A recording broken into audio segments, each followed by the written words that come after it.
Assalamualaikum warahmatullahi wabarakatuh.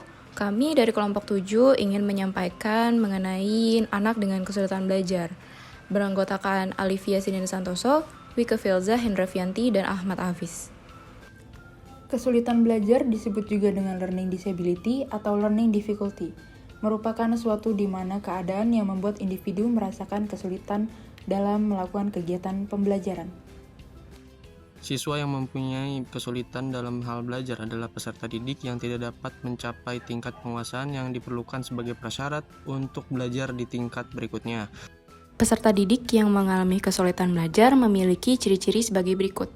Yang pertama, hasil belajar yang tidak seimbang dengan usaha yang dilakukan oleh siswa. Yang kedua, lambat dalam melaksanakan atau mengerjakan tugas belajar yang diberikan dan juga selalu tertinggal dari teman-temannya dalam menyelesaikan tugasnya.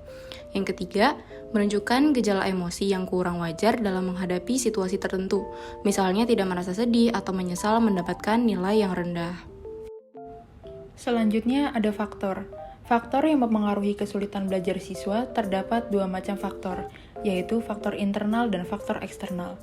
Faktor internal meliputi gaya belajar, minat siswa dan motivasi belajar siswa, persepsi peserta didik terhadap sesuatu, kesehatan peserta didik, adanya kemungkinan disfungsi neurologis, dan kesehatan jasmani.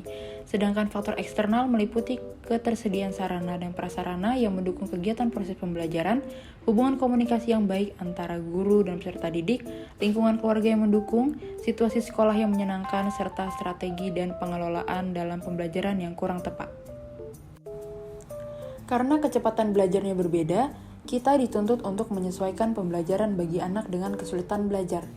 Perlu disadari oleh guru bahwa metode pembelajaran yang tidak sesuai dengan gaya belajar anak dengan kesulitan belajar justru dapat menyebabkan kesulitan memahami materi pembelajaran. Yang pertama, ada mengenal individu siswa. Agar dapat menentukan dan merancang metode pembelajaran untuk anak dengan kesulitan belajar, pertama kita harus mengenal siswa tersebut dengan baik. Memang tak mudah dilakukan dalam kelas yang besar, tetapi kita perlu mengenali kekuatan, kelemahan, minat, dan gaya belajar anak tersebut. Menggunakan media pembelajaran untuk hal ini, guru menyesuaikan dengan minat yang dimiliki oleh siswa, sehingga materi belajar yang diberikan bisa lebih mudah untuk dimengerti oleh siswa. Yang ketiga, bertahap. Salah satu karakteristik anak dengan kesulitan belajar adalah kecepatan belajarnya yang lamban. Oleh karena itu, materi pelajaran sebaiknya disampaikan secara bertahap, langkah demi langkah. Beri kesempatan berlatih pada setiap langkah baru, kemudian beranjak pada tahap berikutnya. Yang keempat, pembelajaran yang interaktif. Pembelajaran interaktif berarti siswa berpartisipasi secara aktif dan langsung dalam proses belajar.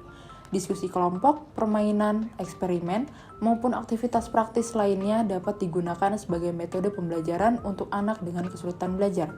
Kesempatan untuk mengindra secara langsung, seperti dengan menyentuh, dapat membantu memperkuat pemahaman siswa. Umpan balik yang konstruktif dan positif pun dapat diberikan saat menerapkan metode pembelajaran ini.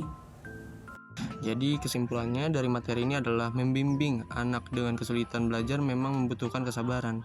Kita harus bersedia mengalokasikan waktu yang cukup agar setiap siswa atau anak slow learner di kelas kita dapat memproses informasi yang diterimanya dan memberikan respon yang sesuai.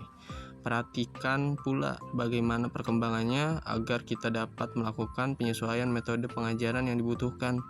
Jangan lupa sebagai guru, kita harus berkolaborasi dengan orang tua, terutama berkenan dengan perkembangan anak dengan kesulitan belajar. Sekian materi dari kelompok 7. Wassalamualaikum warahmatullahi wabarakatuh.